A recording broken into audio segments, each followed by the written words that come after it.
এক নম্বর প্রশ্ন, ইসলামের প্রথম আজান কে দিয়েছিলেন? এ আবু বকর রাদিয়াল্লাহু আনহু, বি বিলাল রাদিয়াল্লাহু আনহু, সি ওমর রাদিয়াল্লাহু আনহু। সঠিক উত্তরটি হবে অপশন বি বিলাল রাদিয়াল্লাহু আনহু। ২ নম্বর প্রশ্ন, কোন নবী তার ছেলের জন্য কান্না করতে করতে অন্ধ হয়ে গিয়েছিলেন? এ ইউসুফ আলাইহিসসালাম, বি ইয়াকুব আলাইহিসসালাম, সি মুসা আলাইহিসসালাম। সঠিক উত্তরটি হবে অপশন বি ইয়াকুব আলাইহিসসালাম। আপনি যদি আল্লাহ ও তার রাসূলকে ভালোবাসেন তাহলে কমেন্টে লিখুন আলহামদুলিল্লাহ।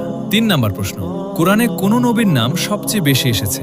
এ মুহাম্মদ সাল্লাল্লাহু আলাইহি ওয়াসাল্লাম, বি ইব্রাহিম আলাইহিসসালাম, সি মুসা আলাইহিসসালাম। সঠিক উত্তরটি হবে অপশন সি মুসা আলাইহিসসালাম। ৪ নম্বর প্রশ্ন, কোন সাহাবী খাইবারের যুদ্ধে ৯০০ কেজি দরজা বহন করেছিলেন? এ উমর রাদিয়াল্লাহু আনহু, বি আলী রাদিয়াল্লাহু আনহু, সি আবু বকর রাদিয়াল্লাহু আনহু। উত্তরটি জানার আগে ইসলামিক জ্ঞান ছড়িয়ে দিতে ভিডিওটি অবশ্যই শেয়ার করুন।